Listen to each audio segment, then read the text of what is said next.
Hemos empezado con 30 estudiantes y eso no está bien. Bueno, entonces siempre debemos hacernos autoevaluación, tanto a nivel de docente como estudiante. Vamos a magnificar esto y vamos a hablar de lo que es lesión y muerte celular. Se ha oscurecido un poco. Aquí estamos viendo, habíamos hablado que la célula ante determinadas injurias o agresiones, ¿no es cierto? Puede tomar diferentes vías. Lo que primero hace la célula es tratarse de adaptar al medio, ¿no? Y otorga una respuesta a la agresión. Y se empieza a adaptar. Dentro de las adaptaciones hemos visto muchas veces empieza a crecer, ¿no? Lo que llamamos hipertrofia. Otras veces empieza a multiplicarse, a lo que llamamos hiperplasia, ¿no? Y así, en otros casos se llega a transformar incluso, ¿no? ¿Recuerdan? Entonces hemos visto metaplasia, displasia, etc. La célula, en primera instancia, siempre va a evitar morir, ¿no? Pero si la noxa o agresión persiste, ¿qué va a provocar? ¿No? Aquí dice la injuria celular, esa noxa que les digo, esa agresión. Muchas veces, si persiste, ¿qué le va a quedar a la célula? Bueno, lo primero que va a hacer en primera instancia va a tratar de adaptarse y esa adaptación puede ser reversible, ¿ya? Entonces, ya retirado esa injuria, esa noxa, la célula puede volver a la normalidad, pero muchas veces esa injuria, si persiste, va a ser irreversible y lo que va a llevar a la muerte celular, como estamos viendo acá, una necrosis estamos viendo, ¿no? Un claro ejemplo, aquí estábamos bien, bueno, aquí en un claro ejemplo, un infarto de miocardio, miren, toda la zona blanquecina es una zona infartada. Entonces, ¿qué pasa en los pacientes que dicen, no, ha tenido infarto? Se supone que, o es obvio, o debemos saber, que cierta parte de su miocardio está con necrosis. Si bien la persona vive y ha sobrellevado su infarto, ya hay cierta parte de su miocardio que está en necrosis. Ahora, no siempre sobreviven a un infarto, ¿no es cierto? Y aquí otro ejemplo también de corazón hablando, ¿no? Si hay mucha hipoxia, por decir poca oxigenación, etcétera, ¿qué pasa con la célula? Con el cardiocito empieza a crecer, ¿no? Un megacardio o una cardiomegalia se puede formar también.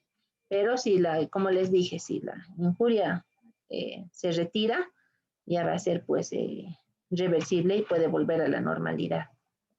Entonces, jóvenes, hay muchas causas de lesión celular y ustedes deben saber identificar en la persona cuando vean un órgano, ya sea en boca, bueno, boca va a ser nuestra área, pero en la misma parte, todo lo que es el complejo del organismo humano, cuando vean alguna alteración, deben saber identificar cuál es la causa de esa lesión celular, porque esa célula ha reaccionado creciendo o atrofiándose o muriéndose tal vez. ¿No? Y vamos a ver qué causas pueden ser. Estas las deben saber de memoria, ¿no? La hipoxia, por ejemplo, es una de las causas de lesión celular. Cuando hay hipoxia, poco oxígeno, ¿no? Eso significa. Cuando hay una poca irrigación, menor irrigación, disminución del aporte de oxígeno. Aquí en los casos de altura, ejemplo, ¿no? Cuando las personas del nivel del mar vienen a países de la altura, ¿qué pasa? Hay una adaptación celular a nivel de todo lo que son los glóbulos rojos. Empieza a haber una hiperplasia, ¿no? Y están en adaptación, por eso dicen, ay, tengo mareos, tengo vértigos, etcétera, tengo cefalea. ¿Por qué? Porque se está adaptando. No es que se va a morir, pero se está adaptando. Se vuelve a su país a nivel del mar y ¿qué pasa? Vuelve a la normalidad porque es reversible, porque esa agresión ha sido revertida. Es un ejemplo. Los factores físicos también pueden ser causas de lesión celular, la temperatura, la presión, el trauma, las quemaduras, el electroshock pueden provocar, ¿no?, que la célula se lesione. Químicos y farmacéuticos, ejemplo, medicamentos, las drogas, Entonces, todos estos factores debemos ir preguntando e indagando cuando estamos identificando que en alguna parte del organismo existe lesión celular. También otro factor etiológico es el inmunológico, cuando hay autoinmunidad, ¿no? Ahí está un claro ejemplo, las enfermedades autoinmunes, ejemplos, el lupus eritematoso sistémico, la artritis reumatoide, el síndrome de Sjögren, pénfigo vulgar, pemfigoide, hay muchas enfermedades que son de tipo autoinmunes. Esto vamos a ahondar más cuando veamos el tema de patología del sistema inmunológico.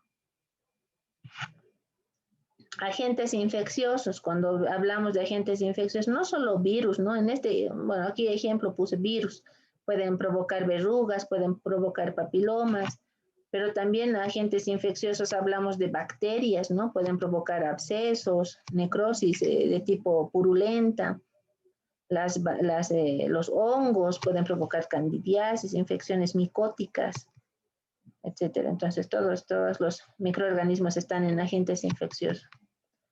No debemos dejar de lado también los trastornos genéticos, ¿no? Donde pueden haber diferencias enzimáticas que pueden conllevar e inducir a la célula a una lesión celular. Y ni qué se diga de los desequilibrios nutricionales, ¿no? Las carencias o excesos que pueda haber. No siempre va a ser carencia. Esto en el último tema en los últimos temas de la materia, a fin de año, creo que cerca a fin de año vamos a estar viendo, ¿no? Hay un tema que son trastornos nutricionales y todo extremo es malo, ¿no es cierto? La mala nutrición puede provocar lesión celular. Entonces vamos viendo, como les mencionaba, ¿no? La hipoxia en las ciudades de altura.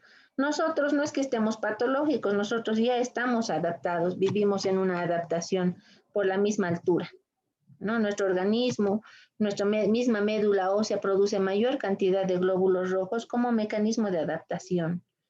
No es que estemos patológicos.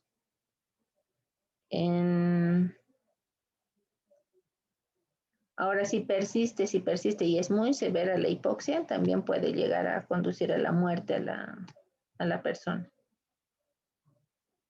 Deben saber, este cuadrito me gusta para poder diferenciar.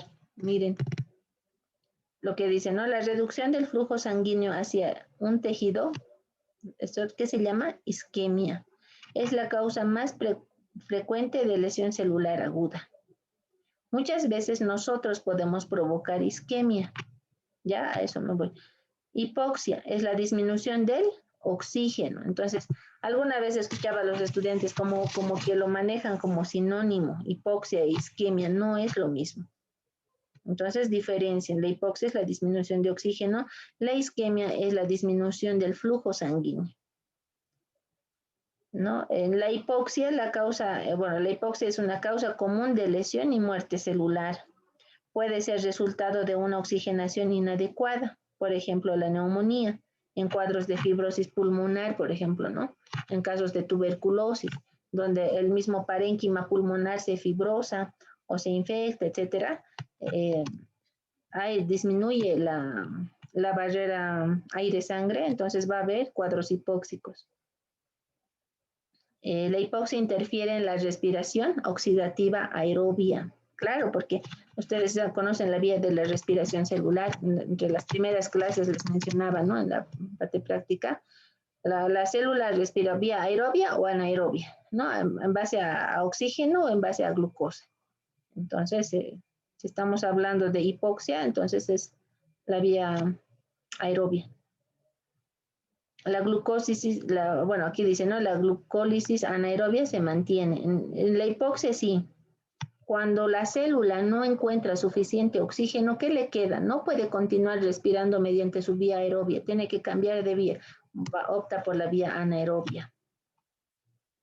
Ahora hablemos de isquemia, ¿no? Que decíamos que es la disminución del flujo sanguíneo, que es la causa más común de hipoxia. Entonces, fíjense esa diferencia, ¿no? No podemos manejar como sinónimo. Y es una dificultad en el flujo arterial o disminución del drenaje venoso. La cuestión que ya sea flujo arterial o drenaje venoso, el flujo está alterado, el flujo sanguíneo. Hay una reducción del riego sanguíneo comprometiendo el aporte de los sustratos, ¿no? Para la glucólisis. Hay una reducción de la generación de energía por las vías anaerobias en tejidos isquémicos. Entonces, la isquemia ocasiona lesiones en tejidos con mayor rapidez y gravedad que la hipoxia. Entonces, está bien claro. Enseguida les voy a mencionar ejemplos. ¿Ya? Ahí dónde está. Bueno, más adelante lo debí poner. Un momentito. Un momentito.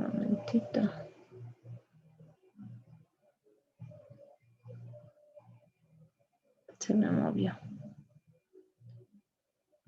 Miren acá.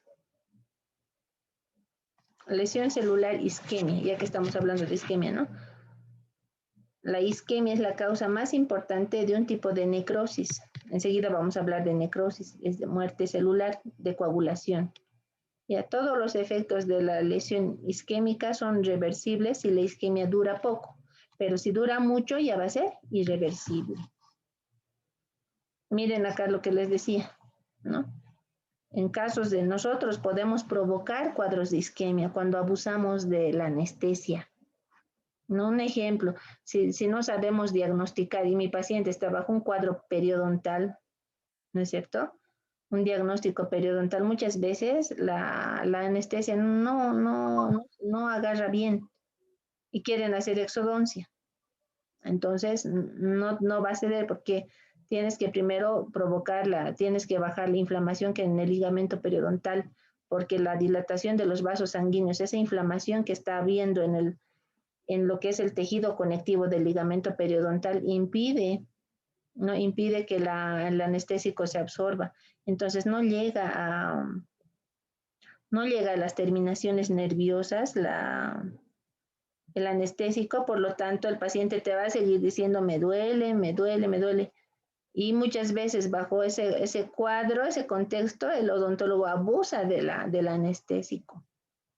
Entonces hace que la mucosa se vuelva tan isquémica que puede provocar cuadros así.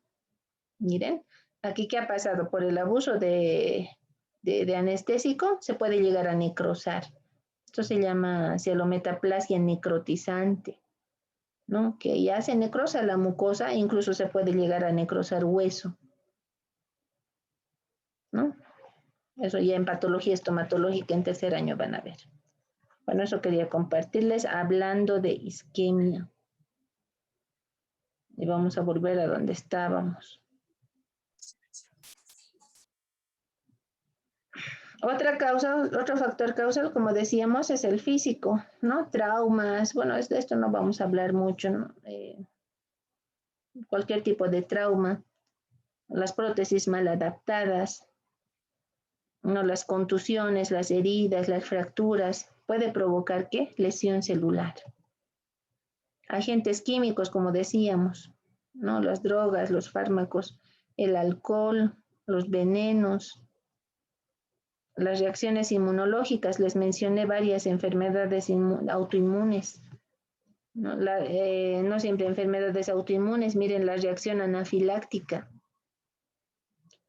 y la fiebre, ¿no? Porque no es lo mismo, O dice que I es la fiebre, pueden provocar lesión celular. Cuando estemos viendo el sistema inmunológico, en el tema del sistema inmunológico, vamos a ver tipos de reacciones alérgicas y una de ellas es la anafiláctica. Y deben saber algunos de ustedes que por un shock anafiláctico el paciente puede llegar a morir en cuestión de segundos, ¿no? Entonces es un factor causal de lesión celular y posible muerte celular. Agentes infecciosos que les mencionaba, ¿no? No solo es virus, les decía, bacterias, los parásitos, los mohos, aquí están hongos, ¿no es cierto? Hongos parásitos. La parte genética también llega a provocar lesión celular porque los órganos no se desarrollan como deberían desarrollarse. los desequilibrios nutricionales. Bueno, esta parte hemos repetido. Esos son los factores causales. Cuando ustedes atiendan a su paciente y estando haciendo su semiología, uno indaga, ¿no? Tengo tal patología, doctor, o en boca de alguna lesión, entonces deben saber qué está provocando. Giovanni, por favor, apaga tu micrófono.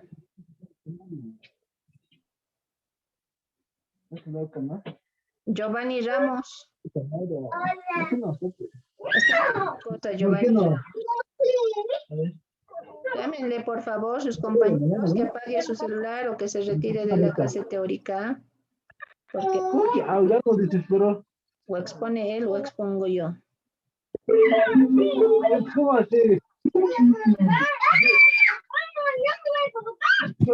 Así no se puede, a ver. Doctora, ¿la puede eliminar del grupo? Permitir participantes. Sí, lo voy a eliminar. ¿Dónde está Giovanni? Ya creo que ya lo he silenciado a todos. Enciendan su micrófono cuando quieran preguntar, interrumpir. Ya, otra vez. Existen. Ahora, entonces, la célula en primera instancia se adapta, ¿no? Y esa adaptación puede ser reversible o irreversible, dependiendo de cuánto dure ese agente de agresión, ese factor de agresión, ¿no? Obviamente siempre vamos a desear que sea, pues, de tipo reversible, pero muchas veces no. Si continúa, si persiste ese factor agresivo, puede llegar, la lesión va a ser de tipo irreversible, ya que puede conllevar a la muerte celular. Y si hablamos de muerte celular, tenemos estas dos vías de muerte, que por histología también algo ya deben conocer, uno que es la necrosis y la otra vía que es la apoptosis. ¿No es cierto? Vamos a hablar de eso. ¿Cómo se aplica? ¿Para qué les sirve a ustedes avanzar el tema? Muchas veces dicen eso, ¿para qué? Patología general, yo no voy a ser médico. Y ese es un gran error, ¿no?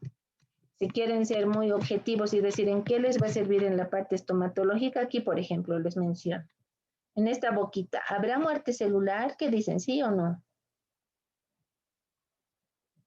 ¿Será reversible o irreversible lo que están viendo? No creo que nadie me diga, espero que nadie me diga, está normal. No está normal, ¿no es cierto? Aquí, ¿habrá muerte celular?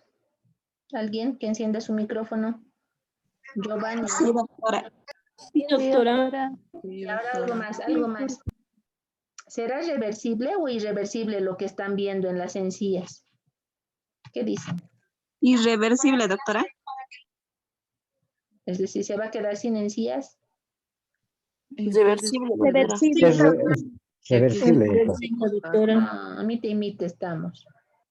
Ya más adelante van a aprender. Esto se llama una enfermedad que es gingivitis ulcerativa necrosante, GUN. Ya en periodoncia van a conocer a esta patología. Es muy agresiva, generalmente ataca a pacientes jóvenes y está, por el factor etiológico es infeccioso, es una espiroqueta. Y les comento así de manera resumida, porque recién están ustedes en tercer año, sí está provocando una necrosis. Acá hay una necrosis de licuefacción, donde se está formando pus, ¿no? Entonces, por la dentadura, ustedes ya deben reconocer, es un paciente no muy mayor, es nomás relativamente joven, porque, ¿no? Por toda la boquita que ven. Pero miren, la enfermedad que hay en las encías está siendo tan agresiva que está necrosando.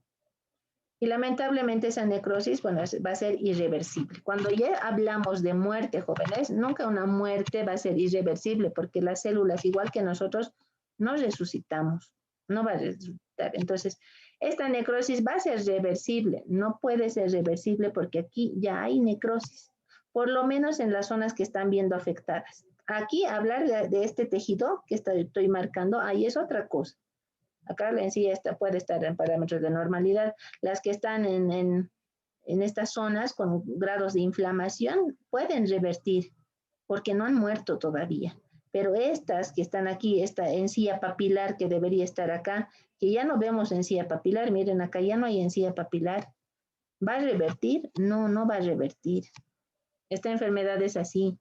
Si dejamos avanzar, se va decapitando la encía papilar.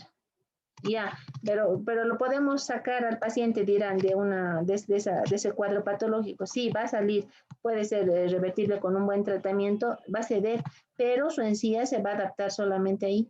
Ya va a perder su encía papilar. Así de agresiva es. Incluso puede llegar, y si no recibe tratamiento, esta necrosis puede abarcar hueso más, el PUN, ¿no? La periodontitis ulcerativa necrosante. Entonces, claro que sí, hablar de necrosis, hablar de todo lo que del tema, claro que me sirve, porque yo tengo que saber reconocer qué tipo de necrosis hay acá. Y si el paciente me pregunta en este momento, si yo hubiese sido paciente y les preguntara, doctor, doctora, o futuro doctor, doctora, mis encías van a volver a ser normales, por lo menos en esta parte, mi encía marginal. La respuesta es no, porque aquí no va a crecer encía de la nada. ¿Ya? Ya se necrosa y ahí se va a cicatrizar y obviamente va a haber pérdida de tejido tisular, ¿no? Pérdida tisular. Entonces aquí, bueno, a ver qué vamos a ver en la necrosis. Con dibujitos les voy a explicar, con gráficos les voy a explicar mejor. ¿Qué vamos a rescatar? En la necrosis, un docente me decía así cuando yo estaba en primer año, ¿no? La necrosis es como un accidente. Cuando sales a la calle te atropella. Ese es un tipo de, ese es el ejemplo más claro que puedes compararlo con la necrosis. Es accidental, es abrupta, no es de repente. Donde el citoplasma va a haber, ¿qué cosa? Va a haber hipereosinofilia. ¿Qué significa eso? Que se va a ver rosadito. Enseguida vamos a ver la estructura de la célula, toda esa célula que han llevado más de una clase seguramente en histología, ¿no? Mitocondrias, orgánitos membranosos, no membranosos, etcétera, se pierde, va a haber esa pérdida estructural, membranas, etcétera. El núcleo, a nivel de núcleo, ¿qué voy a ver en una necrosis? Va a haber condensación de la cromatina, ¿no? ¿Ya? Y eso, esa condensación hace que el núcleo se vea oscuro, bien teñido, eso se llama pignosis. Retracción del núcleo con condensación de la cromatina, ¿no? ¿Qué más va a haber? Cariolisis, lisis, destrucción, ¿no? Cario de núcleo, bien. Disolución del núcleo, se disuelve, se va disolviendo. La cariorexis, ¿qué había sido? No es lo mismo que cariolisis. La cariorexis es la fragmentación del núcleo en trozos, dice, con cromatina condensada. Entonces, también. Anaí, Tito. Ya. Anaí, Tito, Poma, apaga tu micrófono. Entonces, en la necrosis van a haber alteraciones, aquí estamos viendo, ¿no? Vamos a ver que en la necrosis hay esas modificaciones. Miren, hay la célula acá está normal, ¿no es cierto? Y aquí hay una tumefacción. Aquí hay algún factor que le está provocando una lesión, por eso dice lesión, y en este momento todavía puede ser reversible. Si esa lesión, si esa agresión se retira, puede recuperarse y volver a ser normal, pero si no se recupera va a llegar a la muerte. Entonces en la necrosis, ¿qué hay? Dijimos disolución de la membrana nuclear, disolución de todas las membranas nucleares, se empiezan a romper, pérdida de la estructura arquitectural de lo que es el citoplasma y núcleo, ¿no? La cuestión es que se llega a romperse la membrana. En otras palabras, como que revienta la celulita, ¿no? Y es así. Ahí está Por eso, que viendo este gráfico, imposible que me digan una vez rota la célula, ¿va a ser reversible? ¿Es reversible? ¿Va a volver a ser normal? No, porque están viendo qué está pasando con la célula. En etapa inicial, sí, dirán, ¿no? Podría volver. Y ahí está todo lo que hemos hablado. Hipereosinofilia, decíamos, ¿no? Miren aquí, esto es citoplasma, esto es núcleo. Y aquí se ve bastante rosado. ¿no? Muy pigmentado está de rosadito, ha captado mucho colorante, precisamente por la fragmentación que hay. A nivel nuclear, miren, pignosis decíamos. Esto es un núcleo pignótico condensado. Este es un núcleo normal, para que comparen, ¿no? Y recordarán las manchitas oscuras, heterocromatina, las zonas claritas, eucromatina. Pero cuando hay condensación se ve así. Este es un núcleo pignótico. Lo mismo que acá, núcleo pignótico, hipereosinofilia. Si notan, esta región está más afectada en relación a esta región, por ejemplo. Acá, por acá están las células normales, por aquí no, ¿notan? El citoplasma se tiñe más. Miren este núcleo, ¿no? Hay mucha pignosis a nivel nuclear. Miren, por acá ya ni se nota. Prácticamente aquí ya se ha roto la membrana, aquí por aquí ya se ha desintegrado el núcleo, aquí también ya no se nota el núcleo. Entonces, estamos viendo riñón, es la parte de los túbulos renales, ¿ya? Y presenta necrosis a nivel del túbulo, a nivel de las células tubulares. Aquí mismo dicen, ¿no? Compárese con el epitelio de los túbulos vecinos. Acá están normal. Las células de aquí están normal, pero por acá, donde muestra eosinofilia, ahí sí hay necrosis. Lo mismo estamos viendo, a ver, algo similar, corazón, miocardio estamos viendo. ¿Dónde se ve esa alteración? Por acá. ¿No? Se ve un núcleo que está bastante condensado, pignótico, pérdida nuclear, por aquí ya no se nota mucho los núcleos. Estos son los núcleos, lo más oscurito, ¿no? Miren, aquí hay una condensación, aquí hay una fragmentación, cariolisis, ruptura decíamos, ¿no? Que es la cariolisis, por acá también, miren. Entonces, en este miocardio hay necrosis. Vamos a hablar ahora, entonces, hemos entendido bien clarito lo que había sido necrosis, ¿no? Esa forma de muerte celular. Hay tipos de necrosis, ¿no? No es nomás que digan necrosis a secas y punto. ¿Qué tipo de necrosis deben conocer? Hay muchas. Una de ellas es la necrosis por coagulación. ¿Cuál es la característica para que la célula tenga este tipo de muerte? Hipoxia, ¿ya? Hace rato hablábamos, ¿no? La hipoxia es uno de los factores causales más frecuentes para que haya necrosis de coagulación. Hay desnaturalización de las proteínas estructurales y enzimáticas, eso ya sabíamos, ¿no? Por necrosis. Preserva la arquitectura del órgano, ¿sí? Un órgano necrosado puede preservar la arquitectura del órgano. Ejemplo, infarto de miocardio, lo que hace rato hemos mencionado, hemos visto. Bueno, por aquí, bueno, más atrás, hemos visto que el corazón se mantenía en cuanto a su morfología. Aquí está. Esto no es miocardio, es riñón, pero igual podemos ver, miren. Preserva la arquitectura, no es que el órgano sea desintegrado. El problema está a nivel celular. Si viéramos aquí con un ojo microscópico, veríamos lo que hemos visto hace rato, ¿no? Este panorama de necrosis. Y ustedes notan en cuanto al color, blanquecino. ¿Por qué? Porque a ese nivel no ha habido irrigación.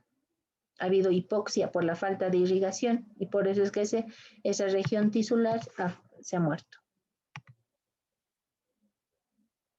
Acá estamos viendo también necrosis de coagulación por causa de hipoxia en toda esta región. Esto es riñón. Estamos viendo los glomérulos renales por acá, ¿no? Glomérulo, por acá vemos glomérulo. Entonces hay necrosis de coagulación en este riñón. Y esto, les vuelvo a repetir, ¿no? La isquemia es la causa más importante de necrosis de coagulación. Todos los efectos de la lesión isquémica son reversibles y la isquemia dura poco. Y lo que les decía en boca también. Y en el caso de la cielometaplasia necrotizante, generalmente puede ser por causa de abuso de anestésico o bien por una prótesis mal adaptada. Podemos provocar este panorama. Otro ejemplo, ¿no? Un órgano con infarto, por eso se ve más oscuro, porque ya está necrosado, y el intestino de manera normal, ¿no? Es una infarto intestinal. Otro tipo de necrosis es la necrosis licuefactiva, donde la característica es que hay infección bacteriana. En la de coagulación no había, el problema era la hipoxia, ¿no es cierto? A causa de la isquemia. Y ahora, aquí, en este caso, la infección, debe haber infección, ya sea bacteriana, ¿no? De algún microorganismo, hongos también pueden ser. Hay una digestión completa de la célula muerta. Licuefactiva, se van a recordar del licuar, ¿no? Todos los... ahí está, ahorita les voy a mostrar. Hay una pérdida de la arquitectura. A diferencia de la anterior, sí, la arquitectura se altera, se desintegra. El resultado es la presencia de un material amarillento, grisáceo, ¿no? Que es el pus, ¿no? Cuando vean pus, que es muy frecuente en nuestra área como profesionales, van a ver, hay pus, ¿ha habido qué? ¿Qué tipo de necrosis? Licuefacción. En nuestra área generalmente es de origen dental, lo que vemos las más de las veces, y es de origen bacteriano, ¿no? Acá estamos viendo ejemplos a nivel de hígado, un absceso hepático, ¿no? También se puede formar y miren como un cráter. Cuando se forma pus, jóvenes, generalmente, ¿qué es un absceso? Aquí les voy a mencionar absceso, es la colección purulenta localizada. ¿Ya? Y aquí se ha localizado, aquí estamos viendo anatomía patológica, ¿no? Y aquí se ha localizado pus y por eso tiene esa estructura circunscrita, ¿no? El organismo trata de defenderse, trata de circunscribir, por eso tiene ese panorama, esa forma, ¿no? Pero en hígado, sabiendo las múltiples funciones que tiene por anatomía humana que ya han visto, pierde esas funciones obviamente, ¿no? Y el paciente fallece por un absceso y cirrosis hepática en este caso, ejemplo. Miren, viendo con microscopio, lo que estamos viendo acá, se ve así. A nivel microscópico se están formando, estos son microabscesos. Esto es un microabsceso. Obviamente en el paciente no vamos a ver así, esto es un cortistopatológico. ¿Y cómo se forman esos microabscesos? Miren, es bien bonito, aquí estamos viendo igual hígado, esto es parénquima hepático, hepatocitos se están viendo por acá, relativamente normales en todo aquí alrededor, miren. ¿Y qué está pasando aquí al centro? Bueno, no sé si tengo uno más adelante, no hay. Aquí hay, pues, aquí está el campo de batalla, esos puntitos. Ay, no, se pixelea la imagen, ya. Esos puntitos más oscuros que ven son los neutrófilos y posiblemente algunos linfocitos, que son los que actúan en la inflamación, que son los neutrófilos básicamente son la primera línea de defensa, como ustedes ya saben. ¿Con quiénes están peleando? Con las bacterias. ¿Ya? Y están fagocitándose las bacterias mientras las bacterias se andan multiplicando a una alta velocidad. Y los otros se están fagocitando. Después de fagocitar ya saben qué hace el neutrófilo, ¿no ve? Autolisis, se suicida. Entonces se muere. Por eso es que tanto neutrófilo muerto, saben que también se llama el neutrófilo, ¿no? Glóbulo blanco. Por eso el pus tiene ese color blanquecino. Porque si ustedes agarraran un microlitro de pus y ponen al microscopio en un extendido citológico, van a ver, ¿no? Neutrófilos muertos en centenares, miles. Esto está pasando en el organismo. Simultáneamente, ¿quiénes están por aquí afuera? Por acá están los macrófagos. Están limpiando todo lo que están dejando de esa lucha entre bacterias y neutrófilos, están limpiando. Por acá también hay linfocitos que son más resistentes, son como los capitanes, son los mayores de los neutrófilos. Y esta inflamación que era aguda se puede hacer crónica. Ese tema ya lo vamos a ver en inflamación, que es muy bonito, ¿no? ¿Qué pasa con las células? ¿Qué están haciendo? Simultáneamente, el organismo es tan sabio, jóvenes, que por fuera están haciendo, se están multiplicando, están trabajando fuerte los fibroblastos por toda esta región y están formando ¿Qué sabe hacer el fibroblasto? Síntesis de fibras. ¿Para qué? Para contener, para que esto no se expanda más. Entonces están tratando de limitar la agresión, ¿no? El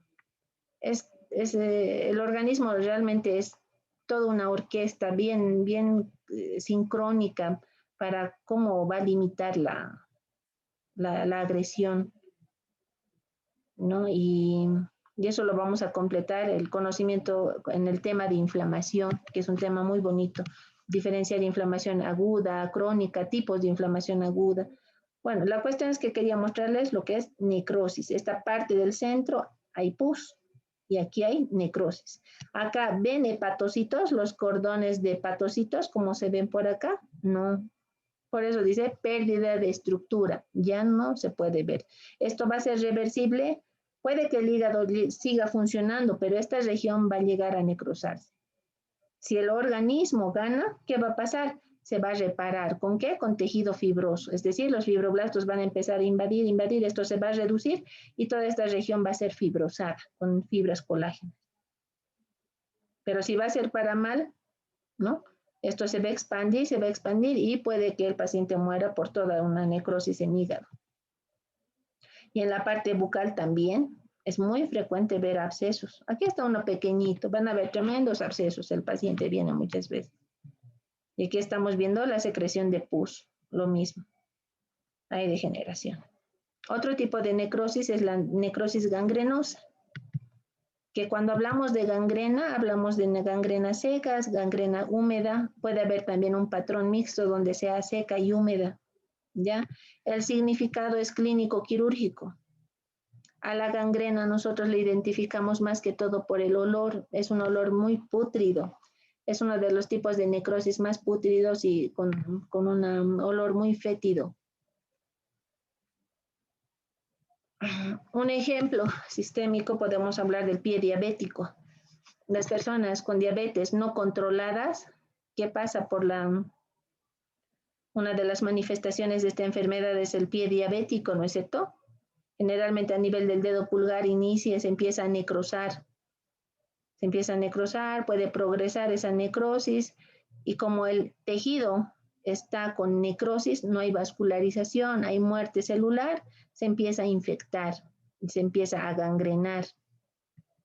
Entonces empieza a haber una muerte celular tipo gangrenosa, ¿no? En este pie diabético no solo va a haber, como vemos aquí, necrosis gangrenosa, también puede haber una necrosis de licuefacción de inicio, porque no va a empezar así de la noche a la mañana, no va a aparecer gangrena.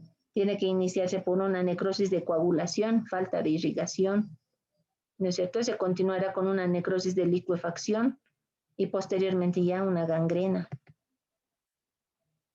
Y por eso es que como solución se ve, ¿no?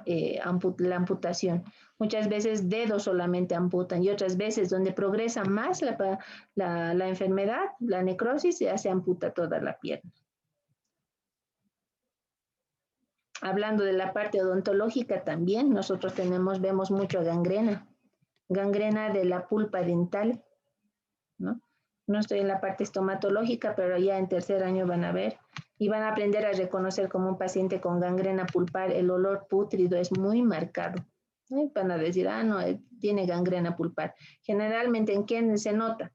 En pacientes descuidados, ¿no? Y te pueden decir, si tú le dices, debe cepillarse sus dientes porque tiene una halitosis muy marcada. Me cepillo, me lavo. O a ustedes mismos en sus casas les ha debido pasar, o a ustedes quizá, me cepillo, me lavo mis dientes, pero el olor, el mal aliento y como decimos nosotros, halitosis, persiste. Entonces, ¿qué ha pasado? Seguro que tienes una caries con una cámara pulpar abierta donde la pulpa ahí se ha necrosado. Seguro que con anterioridad te dolía, se ha formado un absceso, posteriormente ya se ha empezado a gangrenar. Ya no me duele y mucha gente vive así con sus piezas dentales con gangrena, pero es un riesgo latente eso. Eso hay que eliminar, hay que desfocalizar. Entonces, y el olor es bien marcado y nos llama la atención. Entonces, siempre, si ustedes tienen esa molestia, esa halitosis, pues, revisen sus boquitas. Ustedes que están estudiando odontología, no pueden tener gangrenas, tienen que hacerse tratar. Necrosis gaseosa. Es otra variedad de necrosis, ¿no? Es una forma de necrosis de coagulación, aspecto macroscópico de queso. Por eso le llaman el calcium, ¿no? Parecido al calcium del queso. Restos de células fragmentadas y borde inflamatorio. La arquitectura también desaparece en este tipo de necrosis. Miren acá. Ejemplo claro, la tuberculosis, ¿no? Que estábamos hablando en la clase práctica, por el Mycobacterium tuberculoso. Entonces, la infección por este Mycobacterium llega a destruir el parénquima, ¿no? Y empieza a haber una degeneración parenquimal y esa degradación, esa manera de queso, ¿no? Se forman las famosas cavernas. Y aquí esto es anatomía patológica, como ustedes ven. Microscópicamente, ¿qué está pasando? Los famosos granulomas, ¿no es cierto? De la tuberculosis. Acá, esto es un granuloma. Aquí está el centro de la necrosis. Aquí hay una lucha entre el Mycobacterium y el sistema inmunológico. Miren aquí, en la tuberculosis, cuando veamos ya en un siguiente tema, más adelante, cuando veamos tuberculosis, vamos a ver que microscópicamente son típicas las células de Langerhans. Son macrófagos, mire, su característica, no Langerhans, ya células de Langerhans. Yo sé que por histología han llevado las células de Langerhans, pero en tuberculosis es células de Langerhans. Su característica es que tienen sus núcleos, múltiples núcleos en forma de corona, miren. Ahí está. Típico en los granulomas tuberculosos, ¿no? De la tuberculosis. Entonces aquí hay necrosis de gaseosa, ¿no? La estructura se pierde, se va desintegrando porque tiene una consistencia muy friable. Friable significa que se deshace, ¿ya? Y hay finalmente la necrosis grasa. En este tipo de necrosis hay una liberación de las lipasas pancreáticas, es más específico de el que se lleva en el páncreas. Ya están activadas en el parénquima y abdomen, nos menciona, ¿no? En la pancreatitis aguda pasa esto.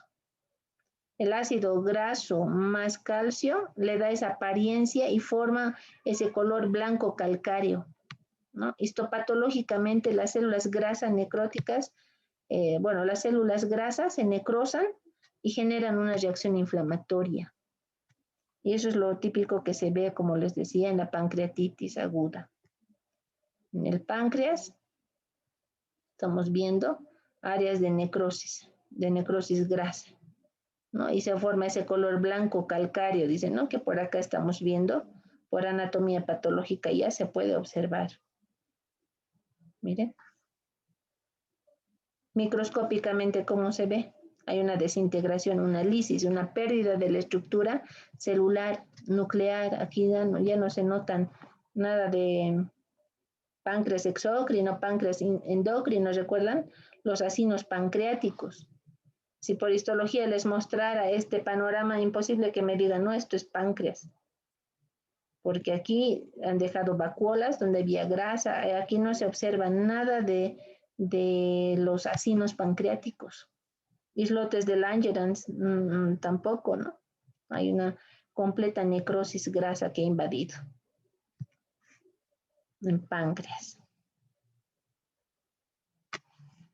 Vamos a hablar de lo que es, ya hemos hablado de lo que es necrosis, ¿no? Un tipo de muerte celular. Y vamos a ver lo que es apoptosis, jóvenes. Es el otro tipo de muerte celular. La apoptosis, a diferencia de la necrosis, la necrosis como que era accidental, abrupta, ¿no? De repente. En cambio, esta no. Es programada y está determinada genéticamente. ¿Qué pasa en la apoptosis? Bueno, además de ser una muerte celular programada, se puede presentar en procesos normales como de desarrollo y en las variaciones hormonales. Es decir, la apoptosis puede haber en cuadros fisiológicos. Recordarán cómo era nuestra mano en la etapa de embrión. era palmada, ¿no es cierto? Nuestros dedos, las falanges estaban unidas por una membrana, como de las ranitas. Y para formar nuestras falanges como ahora las tenemos, ¿qué ha habido en esas membranas? Apoptosis, ha degenerado, y por eso es que ya tenemos las falanges, los deditos bien formados. Pero la apoptosis también puede estar en procesos patológicos, ya no todo es fisiológico. Puede estar en algunos procesos patológicos, como en cuadros de atrofia, por ejemplo, en cuadros de respuesta de inmunidad celular, ¿ya? En el síndrome de Sjögren, por ejemplo, les decía, ¿no? Donde hay una hipertrofia de la glándula, de las glándulas salivales mayores, los acinos glandulares empiezan a reemplazarse por, empiezan a hacer apoptosis, y en lugar de acinos glandulares empieza a haber células inflamatorias, linfocitos. En la inflamación también hay apoptosis, muerte celular programada. ¿No? ¿Por qué? ¿Qué hemos dicho? Los macrófagos fagocitan, el neutrófilo es considerado un micrófago que también fagocita, se fagocitan, y luego ¿qué pasa? Empiezan a activar su vía intrínseca de la apoptosis y se empiezan a suicidar, morir. En los tumores también, ¿no? En las neoplasias. Y aquí estamos viendo un cuadro de la apoptosis. A diferencia de la necrosis, la célula en la apoptosis no se dilata. Aquí sí, miren, se dilataba, aumenta de tamaño. Aquí no, más bien todo lo contrario, se encoge, ¿no? Las membranas mantienen su integridad, no es como que aquí se rompía, ¿no? Aquí no. Si bien empiezan a condensarse, empieza a haber una mayor condensación y empieza a fragmentarse, pero manteniendo íntegras las estructuras citoplasmáticas, y se empiezan a formar los famosos cuerpos apoptóticos, que viene el macrófago y lo fagocita. Entonces no es un tipo de muerte celular tan agresiva como esta otra. Debemos recordar o debemos saber, no sé si esto, bueno, lo han llevado en histología, pero si no, igual, las vías de la apoptosis. Si bien es una muerte celular programada, hay dos vías, ¿no? Hay una vía extrínseca y una vía intrínseca. La extrínseca es la vía mediada por el receptor de muerte, así se llama. Y la vía intrínseca es la vía mitocondrial. Esta parte, jóvenes, es bien molecular y tal vez les incomoda, o tal vez en primer año ni han preferido leerlo porque, o tal vez también lo han entendido muy bien. Pero de mi misión es que ustedes comprendan las vías de la apoptosis. Vamos a ver la intervención de muchas moléculas proapoptóticas, antiapoptóticas, etcétera, de receptores también, que intervienen en este tipo de muerte celular. Acá tenemos un gráfico bonito. Les decía, hay dos vías, ¿no? La vía mitocondrial, que es la intrínseca, y la vía extrínseca, la vía del receptor de la muerte. Si hablamos de la vía intrínseca, ¿qué va a haber? Va a haber lesión celular en primera instancia, ¿no? La célula no muere si no hay lesión, tiene que haber. Puede haber eliminaciones de factores de crecimiento. ¿Recuerdan los factores de crecimiento que estimulaba la supervivencia de la célula? Puede que ya no haya esos factores, entonces, ¿qué le va a quedar a la célula? Entrar en apoptosis. Otro, puede haber lesiones del DNA, ejemplo, a causa de radiación, de toxinas, de la acumulación de radicales libres. Puede haber mal plegamiento de las proteínas, ¿no? Estrés en el retículo endoplásmico. Bueno, sea cual fuera el factor que va a lesionar a la célula, en la membrana plasmática de la célula hay sensores, ¿ya? Moleculares. Esos sensores para la vía mitocondrial se llaman sensores de la familia BCL2, ya así se abrevia, que van a activar estos sensores una vez que ya esta lesión les va a activar a estos sensores. Estos a su vez intracelularmente, ¿qué van a provocar? Van a activar a los efectores de la familia BSL2, que son el BAX y el BAC, ¿ya? Que son proapoptóticas.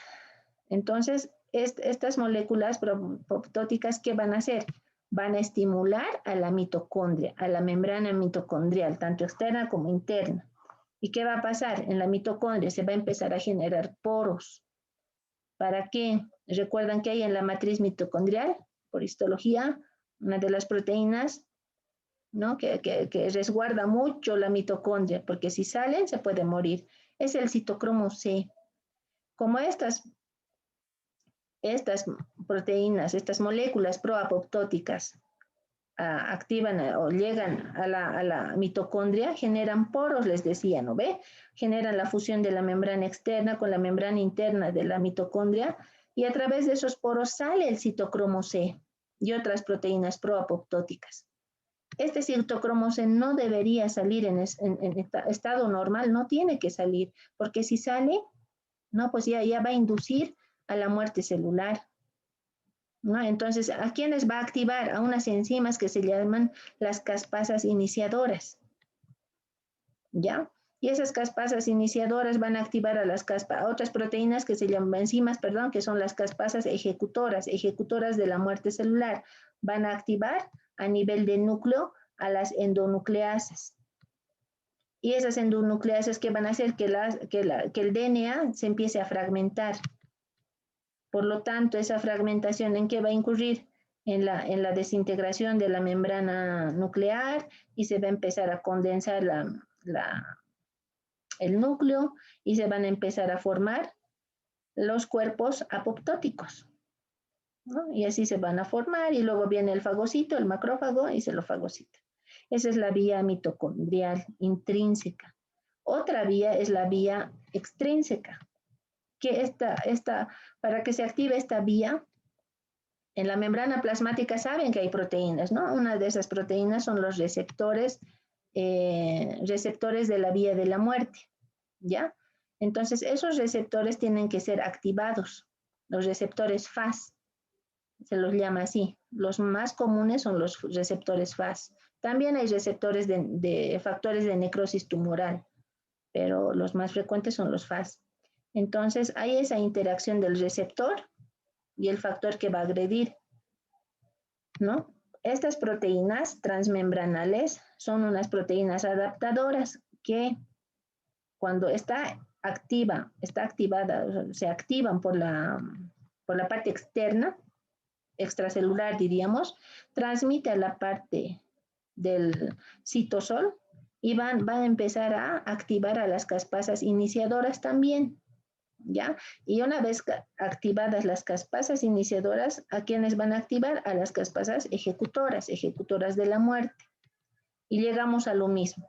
Estas caspasas ejecutoras que van a provocar la condensación de la cromatina con la ruptura de las cadenas de DNA. No solamente eso, a nivel de citosol, no citosol, de todo lo que es citoplasma, sabemos que hay citoesqueleto, ¿no es cierto? Entonces, todo ese citoesqueleto también se empieza a romper, se empieza a desintegrar. Entonces, recordarán que el citoesqueleto pues es lo que le da la forma a la célula. Y si se desintegra y se va fragmentando, por eso es que la celulita se va encogiendo, se va arrugando, en otras palabras. No me gusta el término, pero eso pasa. Y se empieza a formar los cuerpos apoptóticos. Viene el macrófago y también se los va a fagocitar los cuerpos apoptóticos. Esas son las dos vías. Pero les comento que he encontrado un video muy bonito que quiero que lo vean. Y pues si no me han entendido a mí de qué BFAS, qué BCL se está hablando, me dirán. Vean, a ver, unos minutitos, ya vamos a terminar la clase teórica. Véanlo, y es una forma muy didáctica de entender lo que son las vías de la apoptosis. La muerte no es más que un cambio de misión, dice, ¿no? De Tolstoy. Este video está en el internet, se lo pueden descargar también.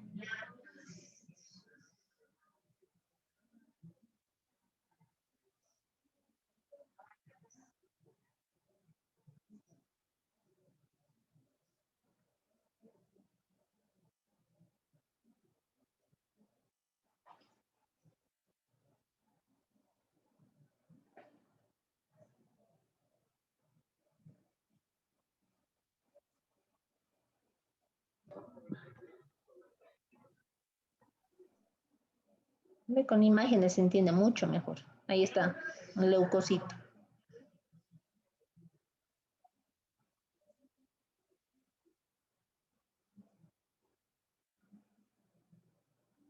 Ahí está ese FAS que les decía.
Caspas.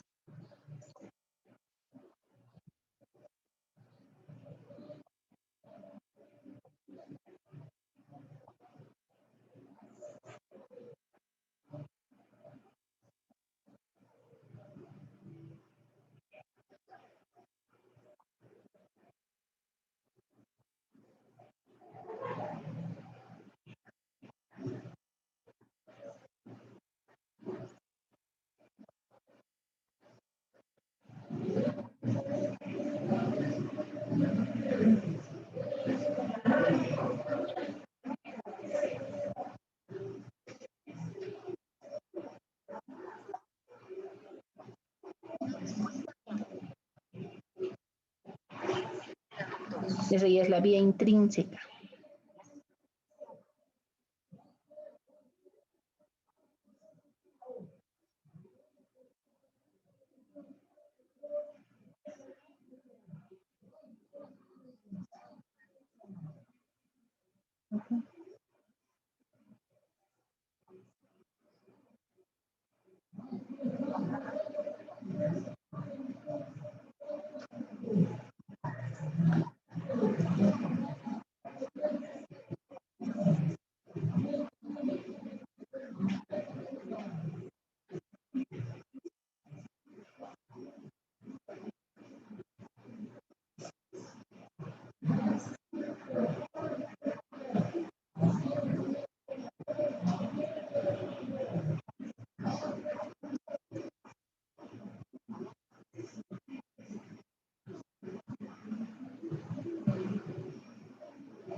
Y ahí sí se lleva a cabo la apoptosis.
Bueno, y ahí vimos, ¿no?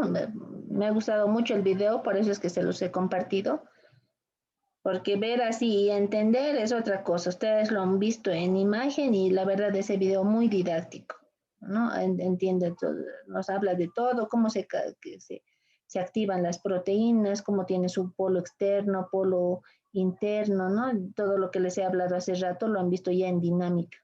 ¿No? Recuerden también que para esta vía de apoptosis, muerte celular del receptor, o sea, el receptor de muerte celular, se activa la caspasa 8, que llega a activar al final a la caspasa 3. La caspasa 8 a veces es una caspasa proapoptótica, como decía, ¿no? Y mediante la vía intrínseca mitocondrial, la caspasa que se activa es la caspasa 9, que llega a activar también a la caspasa 3, ¿no es cierto? Y muy bonito el video. Entonces, lo que yo les aconsejo es lean Robbins-Cotran, Vías de la Apoptosis, ahí está detalle, y refuércense con el video, que la verdad les va a ayudar mucho en la comprensión. Bueno, jóvenes, hasta ahí vemos la célula viable, una célula en apoptosis. Aquí quiere que menciona que la importancia de los factores de crecimiento, ¿no? Cuando una célula recibe un factor de crecimiento, puede bloquear ¿a qué? Puede bloquear a la salida del citocromo C y esta célula puede revertir su muerte, ¿no es cierto? Entonces evita que estos factores de crecimiento evitan a que la célula muera porque están evitando la fuga del citocromo C. En cambio, no habiendo señales de supervivencia, no habiendo esos factores de crecimiento, miren, se empieza a activar todos los sensores de las proteínas proapoptóticas, ¿no? Y hay la salida del citocromo C con toda la vía intrínseca que hemos visto y llega a finalmente a la apoptosis. Y bueno, ahí están los FAS, ¿no? Cómo se van activando los FASL, el FAT. Que en el video la verdad es muy didáctico, lo han visto muy bien. Bueno, esto ya lo hemos visto. Hasta aquí, jóvenes, ha concluido la clase teórica, ¿no? Con apoptosis, con las vías de la apoptosis. Voy a dejar de